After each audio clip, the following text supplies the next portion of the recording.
Promotional consideration paid for by the following. Webster Ace Hardware and Farm Supply are generous sponsors for today's podcast. They have been a family-owned business for 27 years. This helpful hardware store sells items such as archery, Ariat clothing and boots, Wrangler jeans, case knives, Hammond's candies, and live fishing wear. They also have a full selection of hardware, RV supply, propane, Ben Moore, Royal & Clark, and Kingston paints. You need a barn or fencing job done? Custom barn kits and roofing metal are provided at your local Ace Hardware store. What about a new grill for the yard? Traeger, Big Green Egg, Weber, and Blackstone are found here, along with all the accessories to go with them. Stock up your workshop with DeWalt, Milwaukee, or Craftsman tools. They got you covered. Remember to go to ace.com to shop their entire line to have items shipped directly to the store.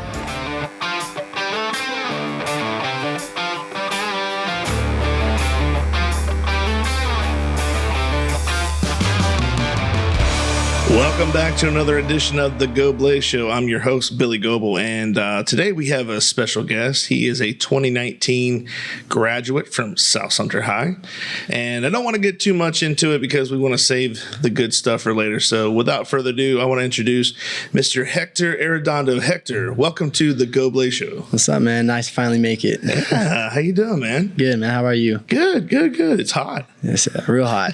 Too hot, actually, nowadays.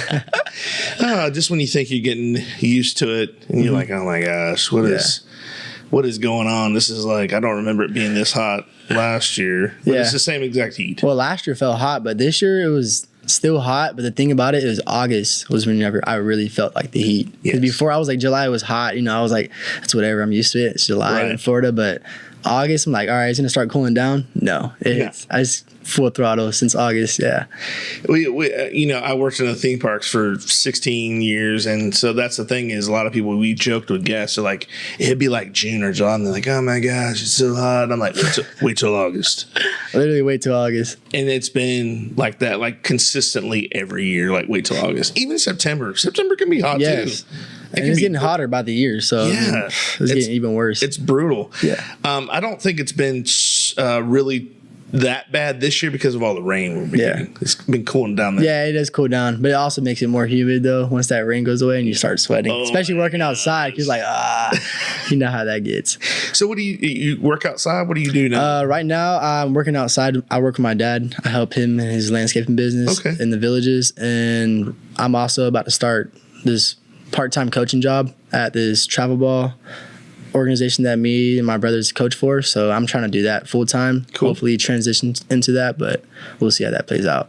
Awesome, man. That sounds like that'd be fun. I mean, you guys, basically your entire family lives, will they eat, sleep, and breathe baseball or softball for Princess? I mean, if not you, who else? Who else would do it? I mean, really. Literally, I don't know. It's like we're made for it, I guess.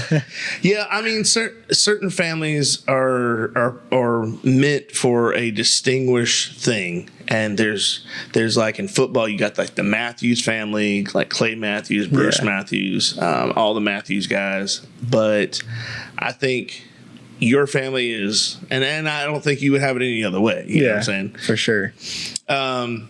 So what I normally do is I go back with every guest. I go back and I try to figure out, because a lot of people may not know who you are. And we want to figure out like who the real Hector Arredondo is. So when you were, let's go back to the old days. Let's go back to back in the day, they say. Webster days. Webster days. There you go. So, I mean, I'm going to assume, and I already know this probably, but I want to go ahead and hear you say it. What is the first sport that you remember falling in love with? Obviously, it's baseball, but I would not lie to you. We were really into soccer as well. Really? We were younger. Yes. Like in the fall, we would, if it wasn't baseball, we'd all be playing soccer right there, the Wildwood Rec League. That's where we always played. And then I remember in the fall of 2009, I believe, I was around 8 or 9 years old, we were all like, hey, we're going to go play football for the fall, you know, instead of like playing soccer, because that's all we did. Like baseball, soccer, that's all it was. And we were like really good. Like we weren't just playing it just for fun. Like it was like we took it serious, and my dad was like actually like hard on us on that sport, just like he was in baseball. Obviously it was different, but like it was almost the same thing. So I would always see baseball, but I'm not going to lie, I really love soccer at a young age. Yeah. As well. I was into it. I'm gonna be honest with you. I think I've said this before. I think the reason why I don't really care for soccer is because I don't understand it. Oh, 100%. And there's a lot of things that I said this the other day to someone. I said, you know, you have kids that play sports and they're not really into it. And I said, they're not going to get better at things they're not interested in. Exactly. And I like the big matches like the World Cup and stuff. I like the whole unity thing, how it brings everybody together. But like to watch a soccer match on like a random Thursday or something, or the Champions League, I'm like, it's like, and I love football, American football. I love American football, but it's like watching it to me in the same realm. It's like watching preseason football. Yeah, 100%. You know what I'm saying? It's like, okay. It's just like, I know exactly. I can't like now. I only enjoy the World Cup because like the other thing, like the other like league, just like you said, like the other like the MLS and all that other stuff. Yeah. I love it. It's just like I've never gotten myself to get into it. Like I just cannot get into it because I've grown up with like in Brazil and stuff like that. So like I'm more of like a World Cup type of person. Right. Yeah.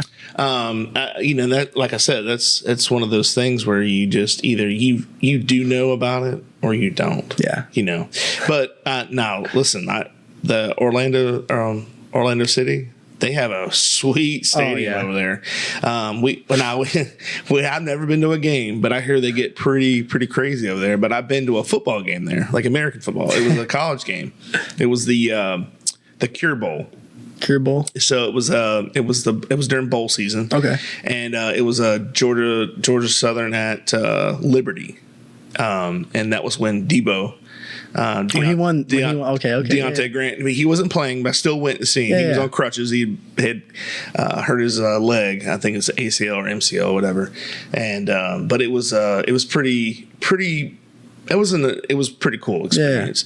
Yeah. And because they're both not real big schools, it was a perfect environment because if you went to the Citrus Bowl, it'd be like, you know, it's too big. And you have to. Have you ever heard the saying, you got to read the room? Yes. That's exactly how it is. You don't put, and nothing against those two teams. I'm just saying the fan base, if they don't travel and nobody shows up, then it's going to look really bad. Exactly. So you wouldn't want to put them in the Citrus Bowl or Tampa Stadium. Yeah. That nice little soccer stadium is perfect. Yeah, for sure. And I'm sure when they built that, they're like, you know, we could probably host other things here. You know what I mean? Like it's a multi-use facility. Is that where UCF plays their games as well? Or no, UCF has their own. Now, UCF would have been a good, because it's not, and my brother's going to be mad when he hears this because he's a big UCF fan, but it's a nice stadium, don't get me wrong, but it's not like, I mean, it's not UF or it's not Florida State. I mean, they're getting there, but when they first built it, and they've added on stuff, but when they first built it, one of the coolest things about that stadium is they call it the bounce house, and that's literally because you're standing there and you feel like the whole place. When they start jumping, they do the zombie dance or chant or whatever it is. They start going up and down, and it feels like the whole stadium's about to like either like shift or fall apart because it's like everybody's moving. So do they have like, is it concrete like? For the most part, it's like it's all what is that? Rails? Like aluminum. It's like a. I mean, obviously there's got to be some stability to it, but it's not like your traditional. It's a newer style. It's not like your block, like the old Orange Bowl down in Miami, where it was like it looked like someone from a prehistoric time had built it, you know? Yeah. I mean, Tampa Stadium they used to call it the Big Sombrero. Really? Before Raymond James. Oh, yeah. My dad said it was awful. I never got to go there because I wasn't old enough. Yeah. And then by the time I could go to games and stuff, and where I would actually go to a game, that was when Raymond James opened. And it was a little bit, it was, you know, state of the art. It was updated. Okay. But, But yeah, no, football, soccer. Yeah, football, soccer. I mean, I love football too. Like even now, like that's all I watch, football and stuff. I love baseball, but like realistically, I watch football more. Like especially whenever the season's on. Like compared to like when baseball's in season, I watch football whenever football's in season more. It's just I don't know. It's more of like it's more exciting for me, to be honest. Like I love watching baseball. There's nothing wrong with it, and it's my passion. But there's something about football that I always just like it gives like an edge to. You know what I'm saying? It just gets you out of your seat for real. Well, and that's where they come up with the. People always do the comparison, and I'm like, they're like, soccer, they're always moving. I'm like, yeah, but just because you're running around doesn't mean you're doing. You know what I mean? Yeah, 100%. Like football is like, there's a start stop. And there's like a 15-second, 20-second, whatever it is. Yeah. Extension of a play. And that's what the exciting part is. Yeah. Football can be boring too. I mean, there are games where it's like 3-0. You're like, really? Like, oh, that was a close one. You're like, yeah, I was. What? Literally. But there are other like baseball's the same way. Yeah. You get those games where you're like, please just hit the ball. Yeah. Nobody can hit. And it's also like, I get why people think it's boring too, like watching MLB, because like they're so good. So the chances of you people don't understand the chances of you being successful in baseball is really low. It's really low. Like the odds are really against you. You just have to make the best of the situation. Well, that's why a lot of people, before all the NI and transfer portal, they would say, oh, college football is way better than pro. And I get why they say that, because there's a lot of guys that is their way. They're doing this and they're very passionate about it. Mm-hmm. If you get paid to do something, it's like an intern versus someone that's been there for 12 years. There's a different style of attitude. Yeah. That intern is ready to go. Like it's go time. Yeah. But the veteran's like, I've been here. They're not going to get rid of me. That it's sad. But everybody does that. It doesn't matter if you have a job in an office or you're a coach. Yeah. You're like, they're not going to get rid of me. Kona Ice. Kona Ice is a shaved ice truck that brings a one-of-a-kind tropical experience to you. Guests can flavor their own Kona Ice on our signature flavor wave, dance to our island music tunes, and enjoy a nutritious and delicious treat. Contact Jeremy and Marissa at 352-403-0515. Don't forget to follow them on Facebook, Instagram, and TikTok.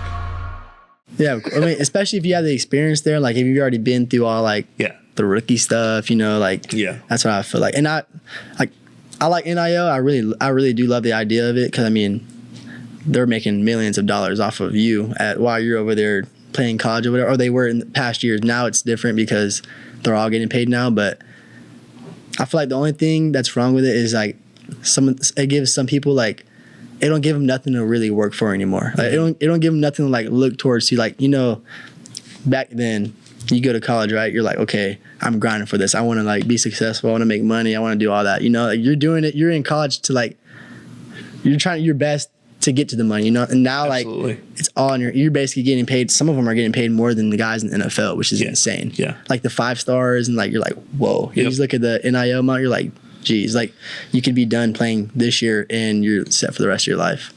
Well, I'm glad you said that, because, and then this is one of the things that gets me is,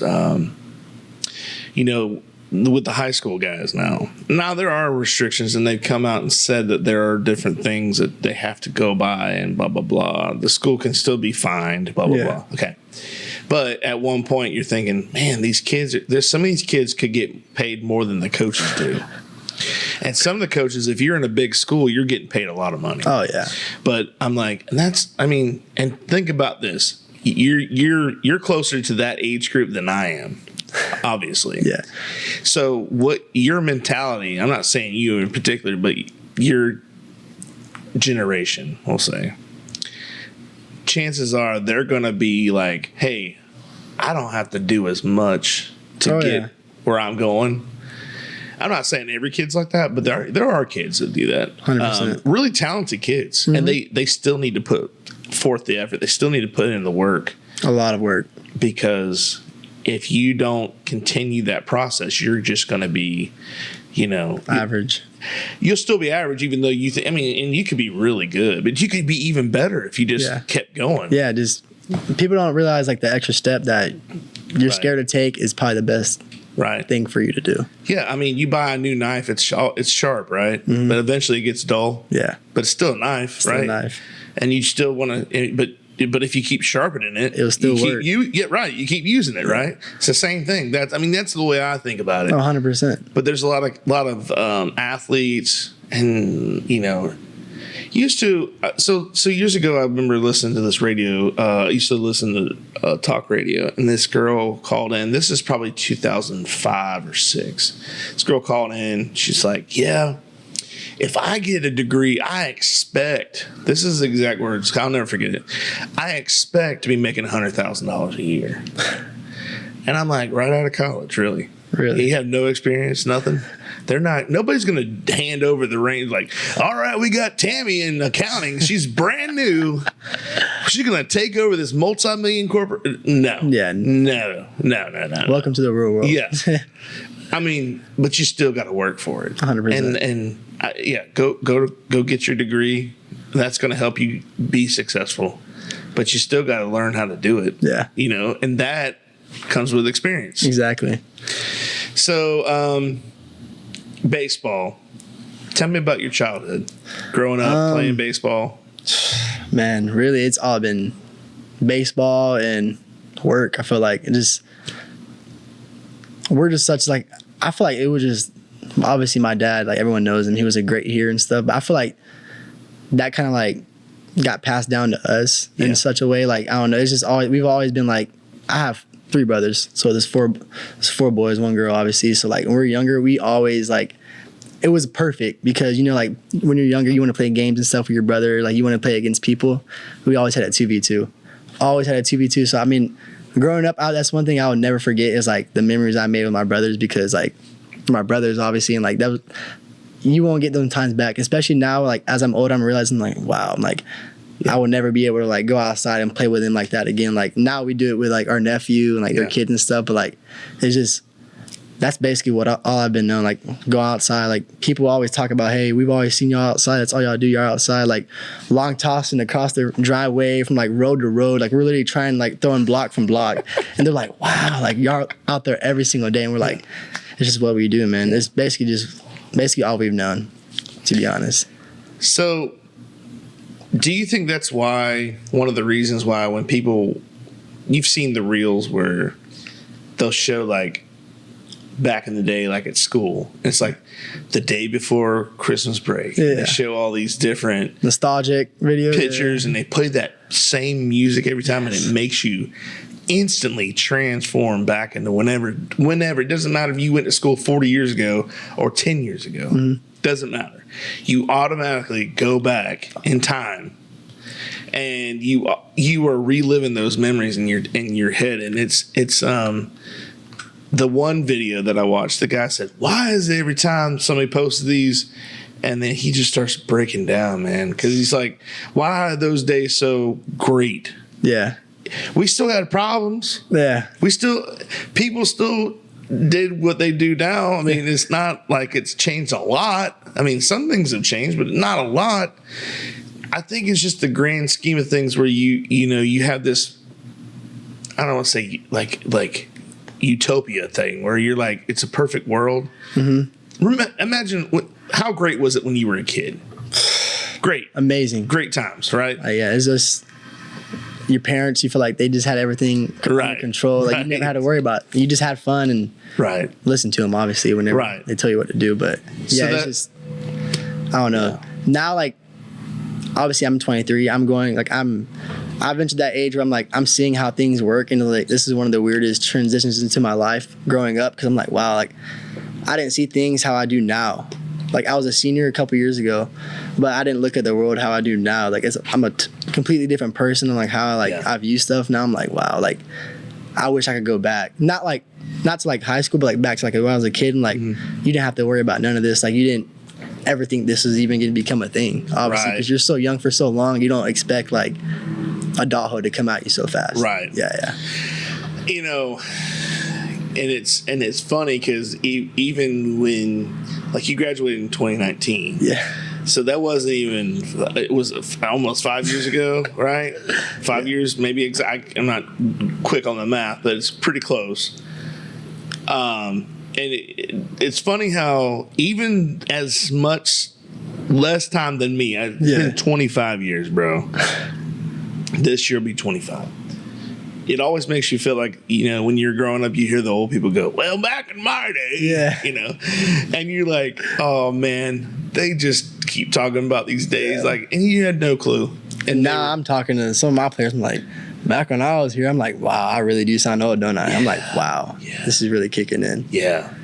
What do you think the time frame is for that? Like, when is the time frame where you're not considered young anymore? When do you think that is?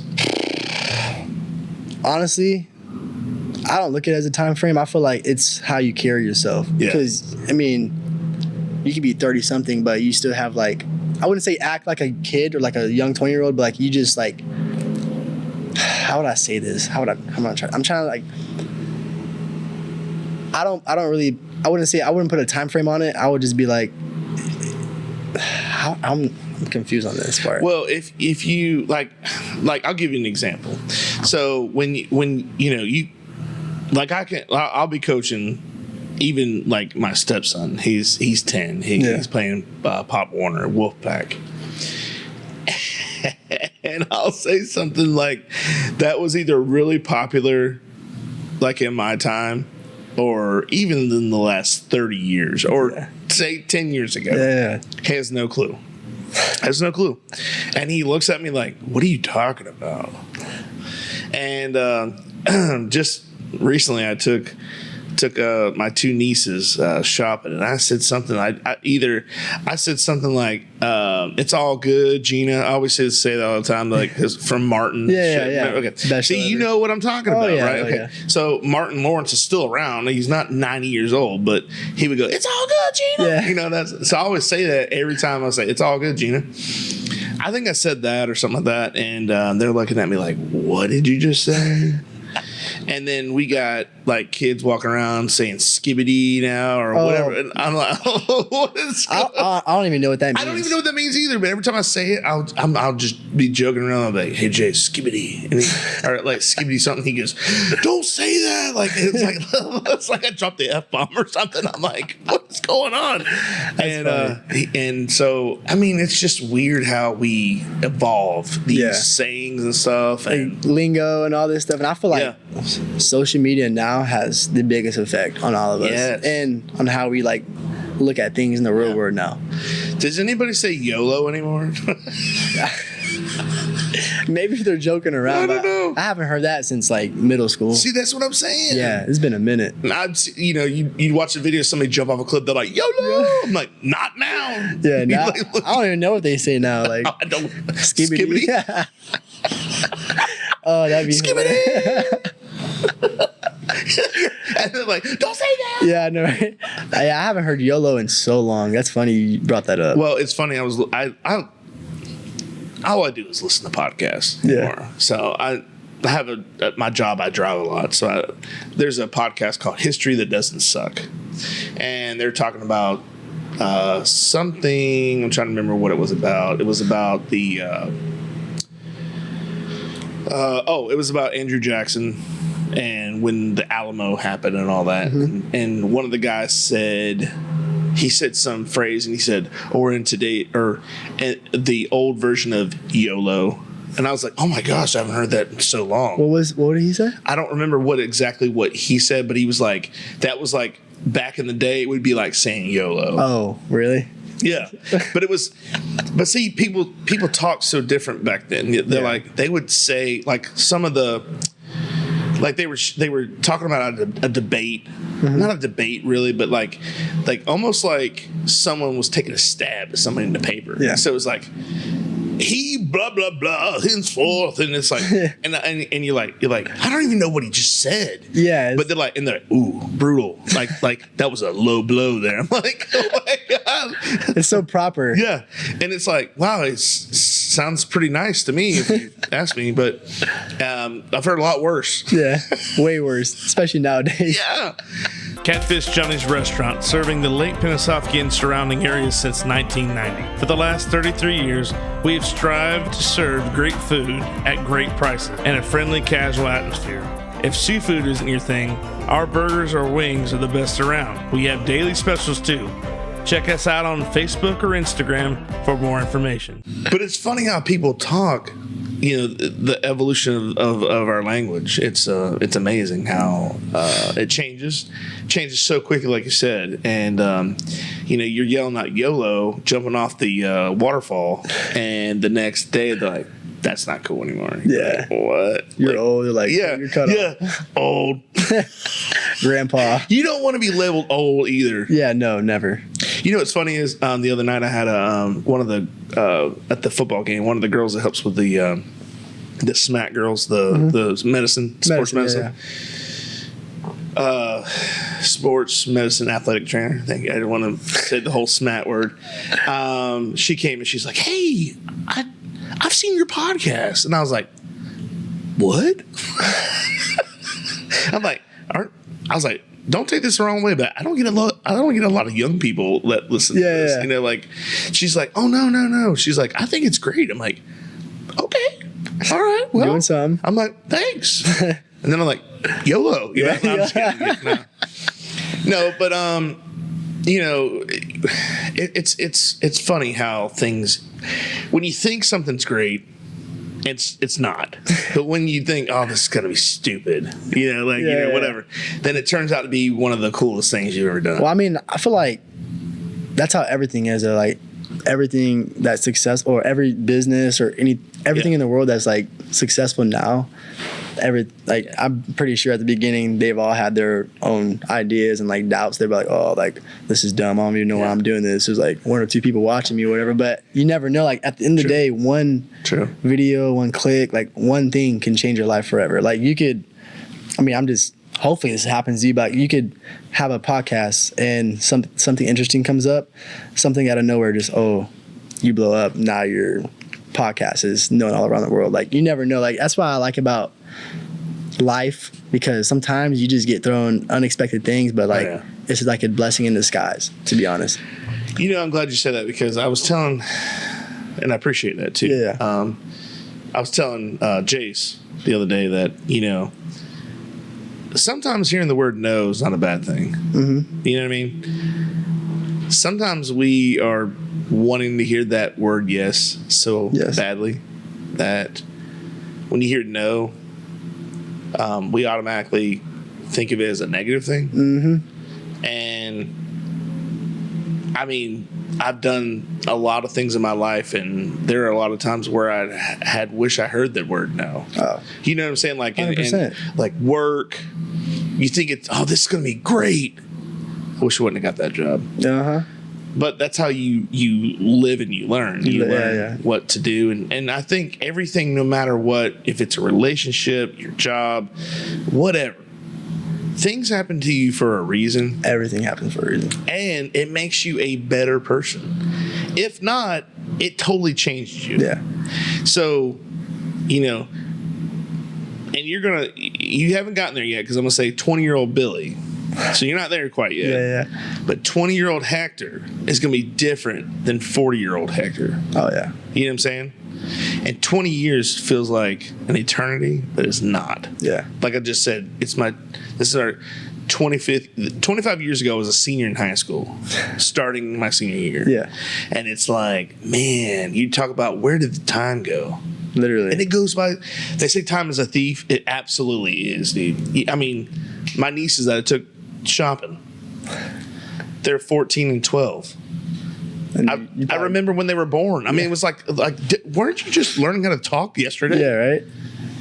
So, I guess what I'm saying is, I was telling him, I was like, look, as you grow up and you hear the word no, don't think of it as a bad thing. Think of it as a learning process, a learning, a teaching moment. I feel like that's one of the most humbling things that can happen to you. They're like, growing up, I was like obviously stubborn to the idea. I was like, oh, I don't want to be told no. I only want to hear what I want to hear. But like now, I'm like, I'd rather you tell me the truth, and I'd rather it like hurt me, but hurt me in a way where I'm like, okay, I got to get myself back together. Like, oh my bad. Like, say you hurt me or whatever. Like, say you tell me something I don't want to hear, or you know what I'm saying. I'm like, oh, like, but me back then, I would take it as like a blow. I was like, that's a low blow. Like, oh, you like, that's like a threat or something. But now I'm like, it's whatever. Like, you just got to deal with it and make the best of your situation. To be honest. Yeah, some of the biggest business people out there all heard the word no, no matter what they did. Walt Disney was told no. They took he had a cartoon that was it was a rabbit, Oswald the Rabbit. Wasn't even Mickey Mouse yet. And they basically stole it from him. Really? Basically. In lack for a better word, they stole the character, or they stole the rights. Somehow he signed away the rights. I don't know. It's, when people don't, how many times have you heard that in a contract? They're like, well, I just didn't know. I just signed it. Yeah, don't ever sign anything unless you reading it. Yes. But back then it was even worse because they didn't have the legal representation they have now. So they literally took this from him. Wow. And it crushed him, man. So on the way home, I think it was from New York to L.A., he was on a train, and that's when he drew Mickey Mouse. And as simple as that is, and that sounds kiddish, he made this, from that moment, he took a negative experience and made it into a positive outcome. Into one of the biggest companies in the world now. And those are the best stories. Like, they are. Like Michael Jordan. He didn't make high school.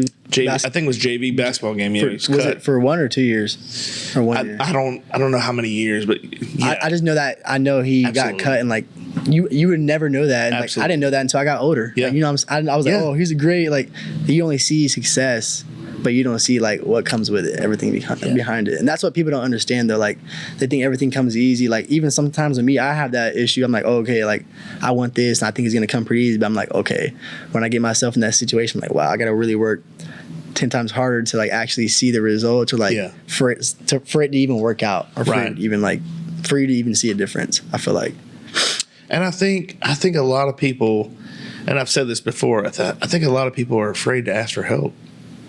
You know what I mean? Like, if they don't know, you tell your kids all the time, if you have a question, ask a question. Mm-hmm. Don't be afraid to ask the question. And then later on, get in a situation where you don't know the answer, and so you just go, I'm just going to do whatever I got to do. Yeah. You know what I mean? That's the worst thing you can do. It would be like you're about to get in a wreck, and you go, I'm just going to jerk the wheel. Yeah. I mean, what's my next move?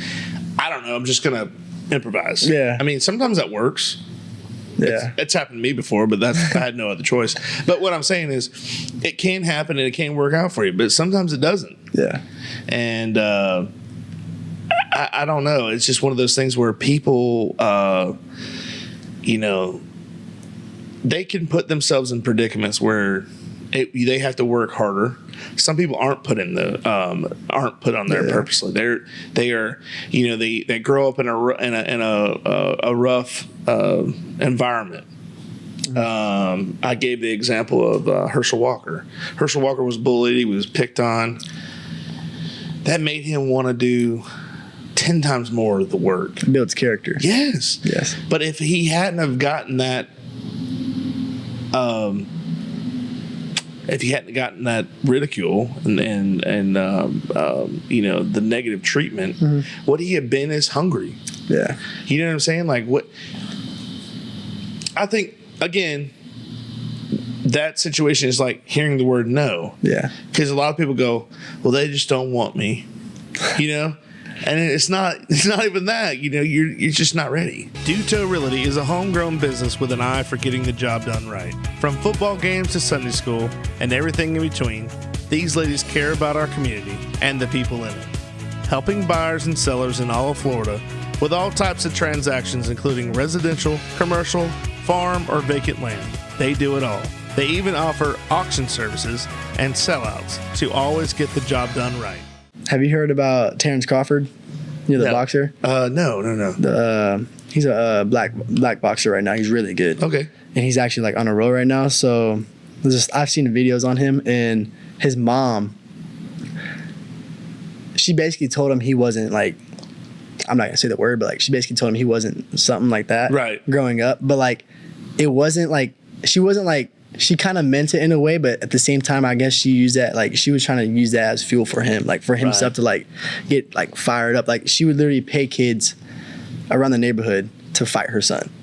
Wow. And they would all get beat up. Like he said, one by one, like they would all come up and he'd be knocking them all out. And he was like, my mom always told me like I ain't you know what I'm saying? Yeah. He's like, it just stuck with me my whole life. Like obviously he's cool with his mom, like they've always been cool. He was like, it's like I guess they had like a weird connection where that worked out for him. And I feel like even for me sometimes, like there's been situations like in college and like high school and stuff, like I went through something, I'm like, all right, like dang, like I got humble, you know what I'm saying? But it made me a better person at the end of the day. I'm like, okay, seeing better people better than you will make you better automatically. Like surrounding yourself with winners is true. I never thought that until I got older, but like who you surround yourself with is basically who you become or who you will be. You know what I'm saying?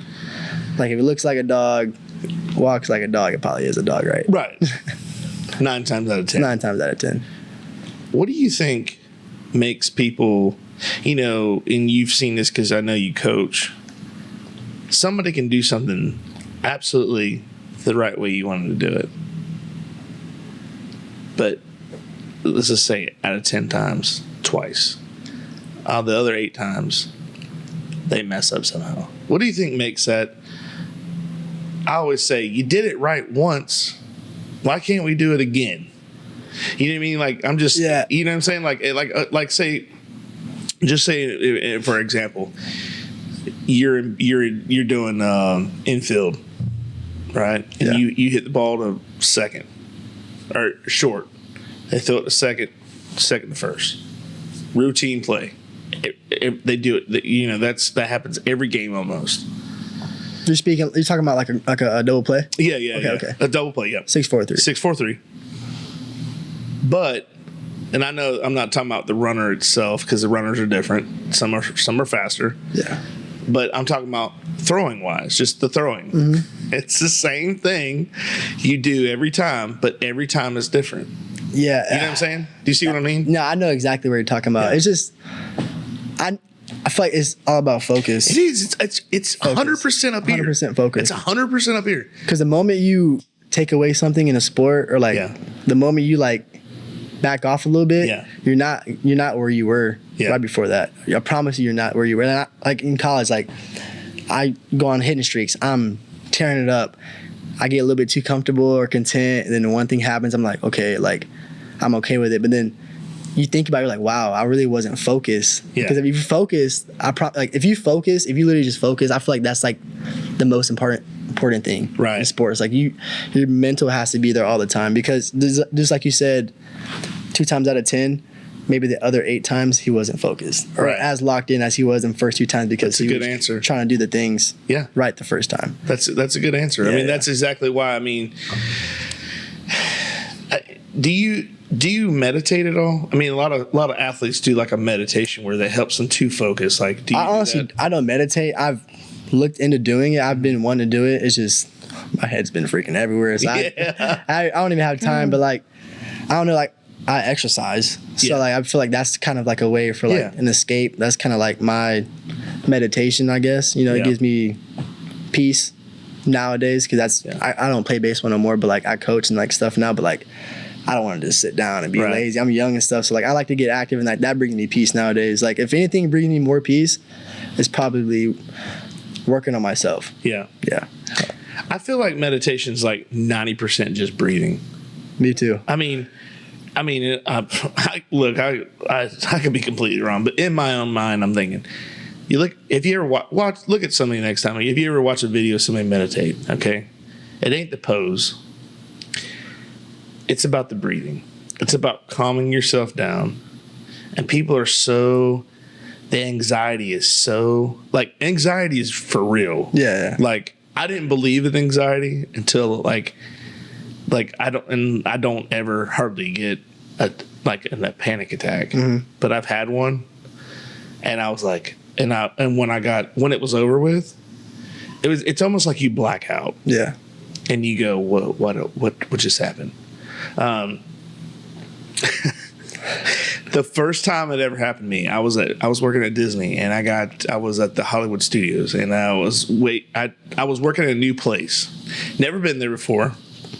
Been in the park a million times, but never been to this location. And as silly as that seems, in my mind, I'm the person that wants to set everything up. I get there early, so I know what I'm doing, where I'm going to be, so I'm there on time. That's what I was taught by Disney. Punctuality is everything. Okay, I'm still punctual to this day. I show to work up. I go to work 15, 20 minutes early every day, and I live 2 blocks from my work.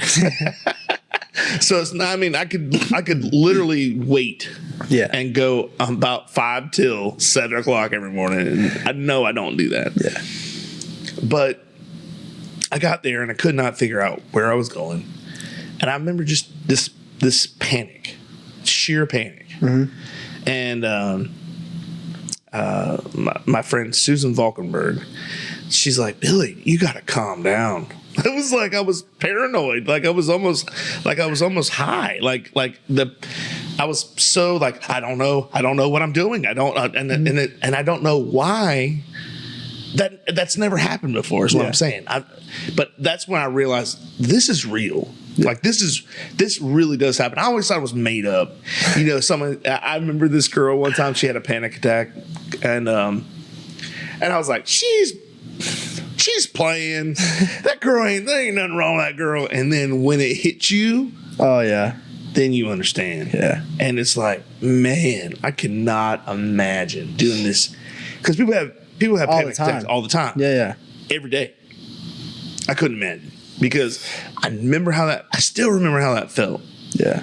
And like I said, it doesn't happen a lot. So now I'm a little more, I guess, understanding. Yes, of the whole situation. Not that I didn't care. But like you see somebody like, I mean, it's funny now, but I'm like,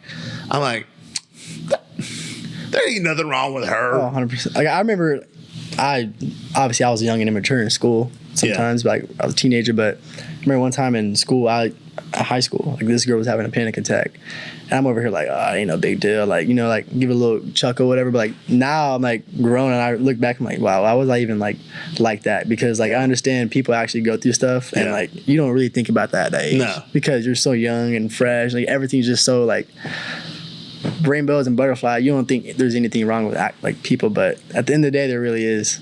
Pat's Taps at Catfish Johnny's. Pat's Taps is Lake Pennsauken's newest tap room, offering 14 rotating craft beers on tap. We also offer bottled domestic beers, seltzers, ciders, and wine, as well as a variety of appetizers and pub.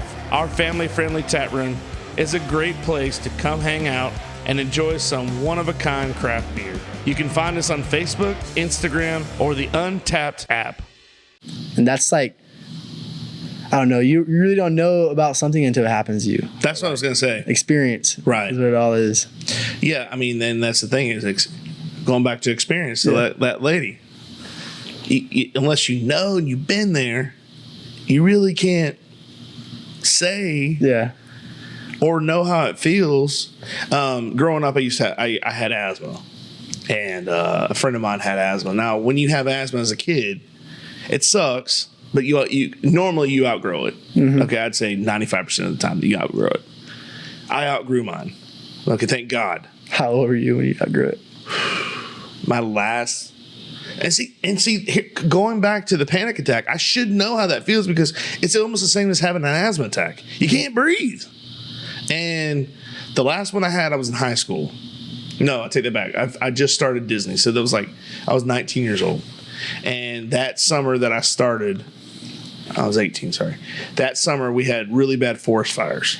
Like Daytona side, Volusia County was on fire. So air quality was really bad, and it just stayed over the park. So no matter where you went, and of course, where am I at in the summertime? I'm outside. and there's this fog over the park, and I can't. I just started getting wheezy, and dude, I mean, it sucks. Yeah, because you don't know what's gonna happen, but I did grow out of it. And so a friend of mine that I was working with, she had asthma and or has asthma as an adult. Now, like I said, as an adult, it's even worse. Really? Because you can't outgrow it.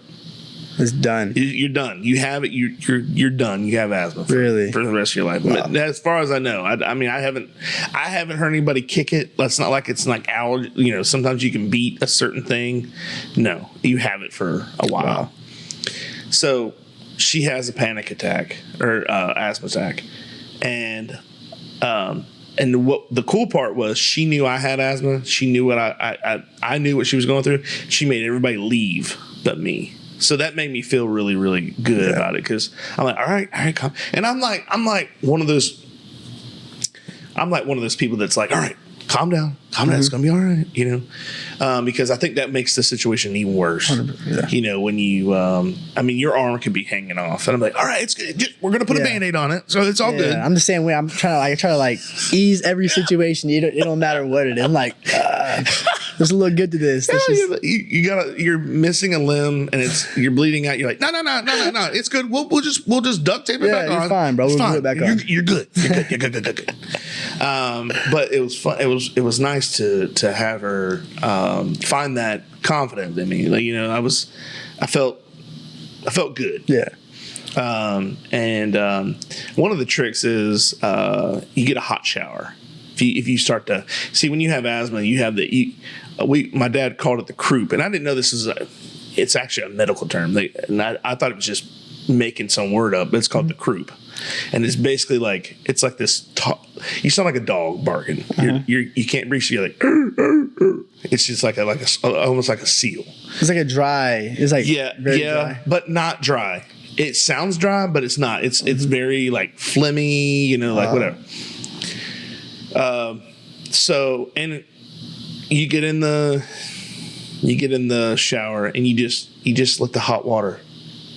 So when we were kids, we used to have a vaporizer, like a nebulizer thing, and the water vapors would open you back up. Really? So basically, it just constricts everything, and then it opens back up. Once you get, so how does it so asthma, what? I've never I kind of know what it is, but I've never actually So asthma, you just picture your lungs, right? Mm-hmm. And basically your lungs just constrict; they get smaller. So it's basically going from 2 lungs to 1 or half a lung, because it tightens up so much. Yeah. It's no airflow. Yep. Oh, yep. Okay. It basically restricts your airflow. And see, when I was a kid, we learned how to do it, because I mean. And what was good, summertime, like this time of year, sucks because you can't breathe because it's so hot. Wintertime, when everybody else is sucking wind, like we play sports outside, we play football. I'm out there dude, I'm out running kids because they're because if you ran in the cold, it cuts your throat. Yeah. That's how it feels in the summertime. On the other side, it's like flip flopped. So when you have asthma, you can run better in the cold. I could. Yeah, you could. Wow. Yeah, because it doesn't for some reason it doesn't affect you as much in colder weather. Wow. But any kind of upper respiratory illness like that is going to be it can be very it's painful. Yeah. Because it's almost like you ever had the wind knocked out of you? Yes. That's how it feels. And you're like but it's constant though? It can be, but if you have asthma, to have your inhaler. You'll take your inhaler, and that ends up to that kind of pushes everything back. How fast does that work, the inhaler? Depending on the dosage, very quickly actually. Really? I mean, it would take a few minutes. Okay. It's not like I don't want to make it sound like it's an antidote for poison. Like you're like, I think I'm gonna you come out of the trench what happened? But you'll be there for a couple minutes. You're like, And then you slowly but surely you'll get your breathing back, and it's like, man, but dude, it sucks, man. Jeez, I'm glad I never got to experience that, but I mean, and it's hereditary. Your parents can have it, or vice versa. And it could skip a generation. Like my parents didn't have it, but we got it, and it was funny because I have a brother and a sister. You all had it? We all had it. Wow. Yeah. So it made it easier to cope with. Like, my brother was real bad when he was little. They had to put him in like a tent, like in the hospital. He was in a tent. He looked like like an alien movie or something like that. Like, all right, we found this in the desert. And he's in there like, he's only like a year and a half, 2 years old. He can't even talk, but they got hoses all on him. And literally you can't breathe. So it's like, isn't it funny how you take for granted your breath? Oh, yeah. Like, because you don't think about you breathe. Like, we're breathing right now, obviously, right? I just got over a cold, and I was like, every time you get a cold, you're like, man, I wish I could just do that. Yeah. Like, I wish I could I took it for granted all these times. Yeah. Like, this 1 week ruined it for me. Yes, it does. And it's amazing how you ever been sick and you go, man, you get a stomach ache. You're like, oh man, I think a headache would be worse than this. Yes. And then you get a headache, you're like, you know what, I bet a stomach ache. Yes. That's up here, man. Oh, that's you justifying your pain in your body. You're like, man, I wish I would. I'd rather have. I can't even see right now, but I bet a stomach ache. At least I can lay on my side. Yeah, right. Like a couple weeks ago, like I twisted my ankle or something, just messing around, and I was like, man, I'd rather have a freaking Charlie horse right now than this happen to me. And then when that happens, you're like, I'd rather anything else but this happen to me. I know exactly what you mean, bro. I was in bed one night, and I was trying to go. You get up, you're like, I'm gonna go to the bathroom. So you get up. Well, I sleep on the right side, or if you're looking at the bed on the right side. So I go to get up. Well, I had the leg, the first leg, because you're trying to be quiet. So the first leg you slide out, I had a freaking massive Charlie horse.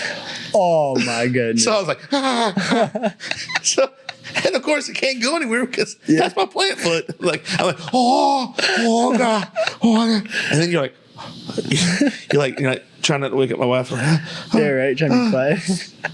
And then so you like slide out of bed. Did you hobble to the restroom? He's got an army crawl to the bathroom. Oh my God. That's hilarious. Yeah. Well, hey, after 20, you'll start feeling it. Yeah, right? Yeah. For almost 30 years, 75 Chrome Shop has been a family-run business with a dedicated team of longtime employees. We stay ahead of the curve in the ever-changing trucking industry, providing top-notch customer service and product knowledge. Whether you're looking for the latest chrome accessories or hard-to-find parts, we've got you covered. We offer aftermarket chrome for all big rigs, custom vinyl lettering, acrylic signs, and tags. Our 10,000 square foot facility, the oldest chrome shop in the South, houses a mechanic shop for oil and tire changes and chrome installation. Plus, we have a huge selection of lights for every vehicle on the road.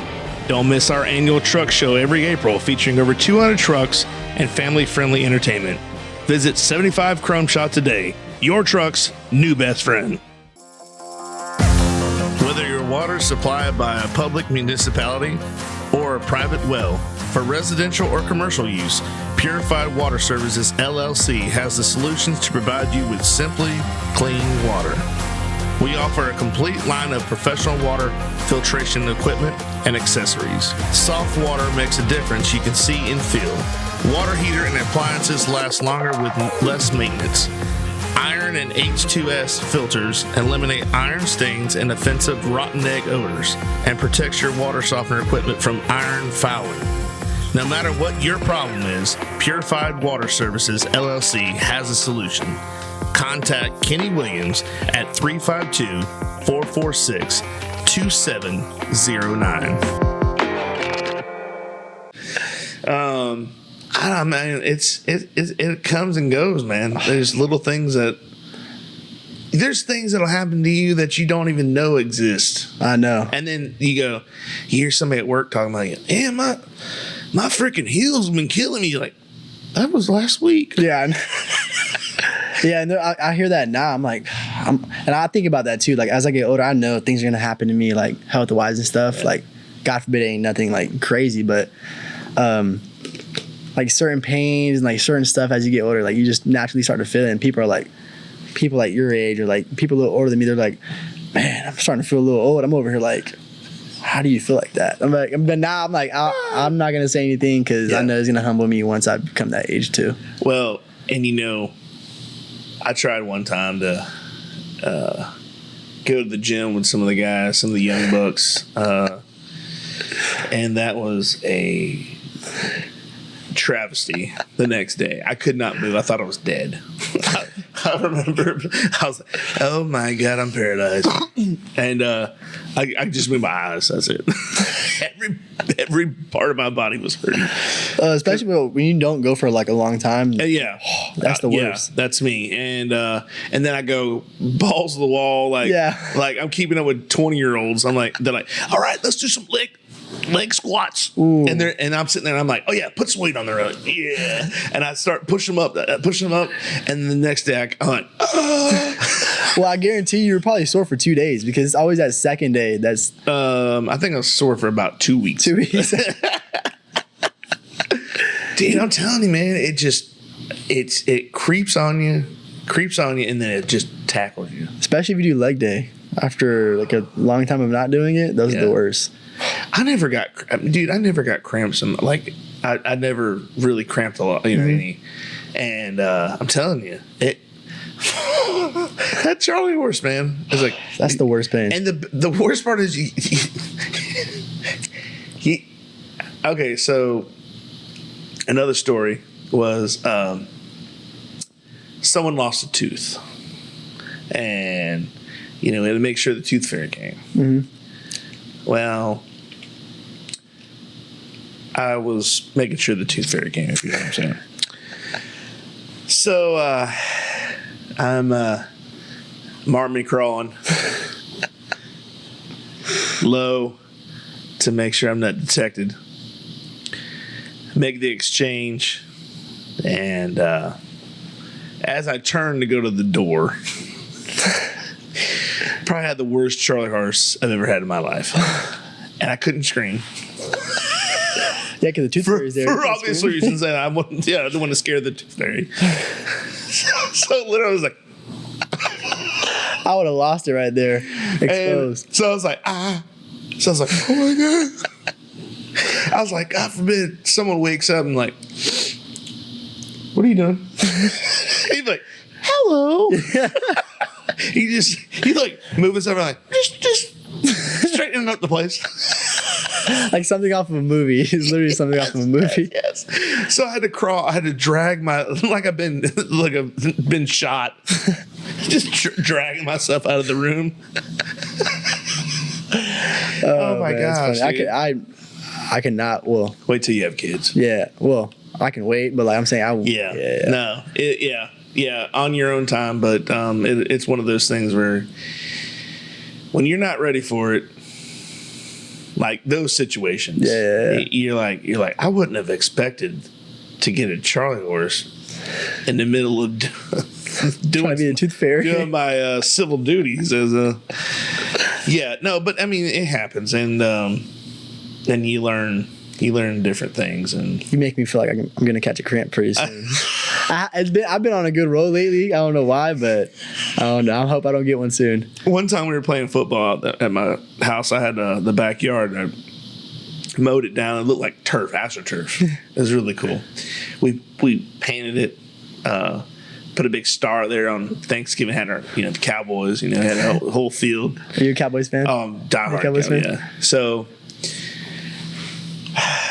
we get out there and we playing football, and my buddy's like 6'2". He's lined up. I mean, he's about 300 pounds. He's covering me, and I go inside. I'm like, I run the pass. I'm running inside. And he goes, okay. like he's cramping. Yeah. But he's keeping up with me. but he's holding on to me. Yeah. I'm like, let go of me. I said, that's cheating. I was like, yeah. That should be a pass interference call. He's like, "No, man, you help me up." I'm like, whatever, dude. Stupid. But I'll never forget. He's like, I just when you're not expecting, it locks right up. That bad boy locks right up. That's the worst too. Bro, my brother at my sister's house, my granddad, when he built the house, he took a front end loader and sunk the living room. So there's the living room's lower. It's a sunken living room. They used to do that back in the day. Well, Florida doesn't have basements for that reason, but it's on higher ground, you know. So he dug this sunken living room. Well, when my grandparents that was their house. When they got older, they couldn't go down the stairs anymore. My granddad just put beams up and leveled the floor. Mm-hmm. So they both passed, and my sister got the house, and so she's like, "Well, we want to take these beams up, and you know, so we can have the sunken living room. It's more room, you know. It's 12, 14 foot ceilings or whatever. It's huge." How big is the difference, like the step down? Like 4.5 feet, 5, oh, wow. Like 4 feet. So yeah, something like that. Like it's like it's four steps. Okay. So so anyways, my brother, when he left, the floor was still level. Yeah. So when he came back, he there's a platform and then the stairs. He just walks in and just goes right off. And he goes, "Who moved the stairs?" You know, like. But then he was coming down the stairs. They built new stairs, and he was coming down the stairs, and one knee buckled. Oh, and he my gosh. He went to shift his weight, and the other knee buckled. He just looked like a redwood. Jeez. Kaboom. But like I said, when you at least expect it, he's walking downstairs. Oh. So the first one was on. First one buckled, and he's like it locked up. And he's like, "Oh, Lord." And he shifts his weight to catch his balance, and the other one buckled. And he just, like a deer shot. Oh, my jeez. Cannot imagine that. Oh, we made fun of him so much. I've definitely had some falls like that, though. Like when you're walking downstairs, you don't realize, like, your leg would just... Yes, it gives out. Yeah, for no reason. Without any warning. Yeah. Oh, my God. That happened to me one time, reminds me of college. So we had this work. It was like optional work, but it's never optional, really. So you got to show up. So we had this individual optional info workout with our coach, and he was a legend. Like he's like crazy. He's like so energetic, which I loved. Like I love that. I love those type of coaches. That's how I am too. So he's like all energetic, like all into this stuff or whatever. So we're having a really good info practice. Like all the infoters were all there. We're diving. We're doing crazy stuff, right? So he hits us. We all think we're done. We're all dirty. We've been working hard. And he's like, "All right, guys, 100 squats, 100 push-ups, 100 crunches, and 100 sit-ups." So like, we're like, all right, like, dang, this sucks. But like, obviously we did it. We're like, this guy's insane for making us do this after a workout. Like after our baseball workout, like that's not the ideal thing you do. I've never heard of nobody doing that. Right. But we did it that day. And I will never forget, this is when I was up in Michigan. We came up to our house, and our house had like steps coming up to the door. Yeah. And I literally remember getting out of the car, and both of my legs locked up. Like I could not move. I told my roommate, I'm like, "Hey, bro," I'm literally locked up. I was like, "I cannot move." And he was like, "Let me help you." I'm like, "No." I was like, "That's gonna make it worse." I'm like, I literally stood there like an action figure, just like right there the whole time. So like I got a little feeling in my leg, and I started like to walk a little bit. I hit the steps, buckled. As soon as I got on the first step, I fell down because my legs just could not take it. I was like, "Wow, this is humbling." You're lucky you didn't go backwards. Like, I know, right? Home Alone, like Marv. That's exactly what I was going to say. Marv. He's like, That's probably the best movie. Oh man. Is that one of your favorite movies? Oh, yeah. Home Alone, Dumb and Dumber, man. Like, all the movies are like classics. They don't make them like they used to no more. No. I definitely would have to say Home Alone is probably one of my favorite. You gotta watch it every holiday season.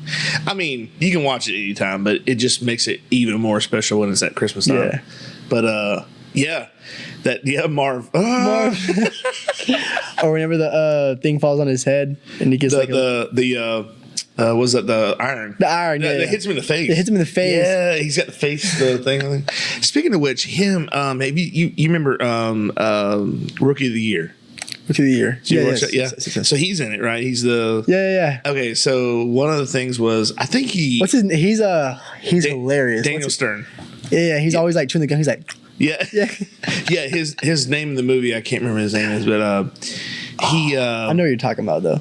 He helped direct it or whatever, and he said, They said either they wanted him to play in the movie, they asked him or whatever, and he says, if I'm in the movie, I'm going to try to do the least I can, right? So that's why he's in all those crazy situations where he's locked up in the training cabinet, or remember where he's like, little help. Yeah, little help now. He's in the middle of the two doors, and people are like, I was scared to go into a hotel room for when I was a kid because I was afraid the two doors were closed. Yeah, right. And the housekeeper ends up finding him, like, pulls him out. Like, are you okay, sir? Man, that movie there is great. I haven't seen that in years. Yeah, that's a great. Gary Busey's in that movie. A lot of people forget about him. Which one is Gary Busey's the one that plays Chet. Or not Chet. What's his name? He's like, Tom the Funky Cheddar. Oh, yeah. He's the guy that ends up being with his mom at the end of the movie. Oh, yeah, I know. Dude, he is off his rocker right now. Dude, he was in a motorcycle crash like years ago, and it messed him up. Really? Yeah, this is obviously after that movie. He was in Under Siege. He was in a lot of movies where he played like he was in 48 Hours. I think he was in Predator 2, but I'm not quite sure. But he was in all these action films. He had a really good career. He was in what was the movie with David Spade? Black Sheep. You ever watch Black Sheep? I've heard of it. He was like the survival guy that he broke into his place, and he's like, "Oh my God, you got all these guns and stuff in there." But he plays all these guys, and a couple villains, and most of them are like, drama roles, but he was crazy, dude. Yeah. But he's one of those guys that if I saw him, I'd be like, it's Gary Busey. Yeah. I actually have a football card I just bought because somebody had they just said it, but it's Boomer Esiason. And the picture of Boomer Esiason, I don't know if it's Gary Busey or not. I'll have to show it to you. But it looks just like Gary Busey. Really? And it's supposed to be Boomer Esiason.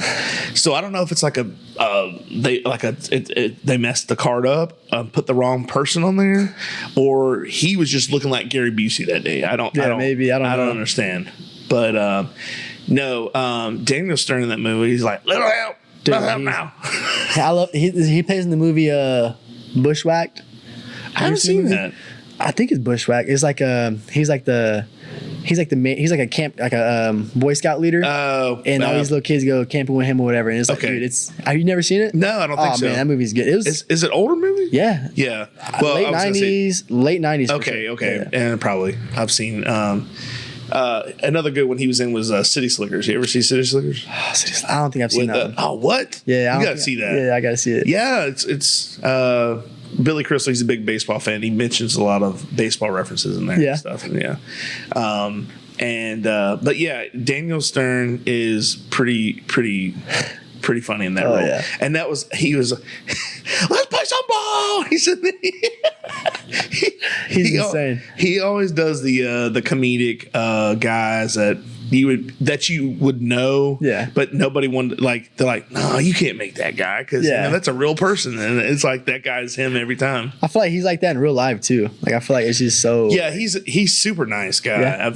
I watch him on Instagram. I think I have his Instagram, and he's a super nice guy. All the different. I think he just wrote a book actually. I didn't know he was a writer as well. Oh, really? Yeah. I like the way he chooses gum though. That's always how I remember. He's like always with the glasses, the sideburns. He's freaking going. What's your favorite baseball movie? Favorite baseball movie? Yeah. Do you have a favorite? That's hard. Because I want to say Sandlot. Yeah. That's the OG. Oh yeah. But I mean, I've seen Field of Dreams. I've seen like all those movies, but. I'm gonna go with Sandlot, to be honest. Gotcha. It just hit different for me, to be honest. Because I mean, it was more my time of era, and it was like, that was the biggest thing at the time. I feel like when we were young, it was like Sandlot was like the movie. You know, it's funny as I saw a picture the other day on Facebook. It said when Sandlot was portraying, like when it came out, it was portraying 31 years before that. So in the 60s, right? Because it was in the 90s. Really? It was in the 60s. Oh, you're saying like in the movie? Yeah. So like when they played in the Sandlot, that was like the 60s was the era, right? They said that it is now 31 years later after the movie. So it would be like going back to 1994, like 93, 94. That's insane. Yeah. Because crazy. It's so much different now. Yeah. Than, isn't it crazy though? Like sometimes I think about it, I'm like, wow, like I feel like saying 2008 was a couple years ago, back in like 2013, but now you're like, we're literally in 2024. Thanks for watching part 1 of this 2-part podcast. Check out full episodes on YouTube and Spotify.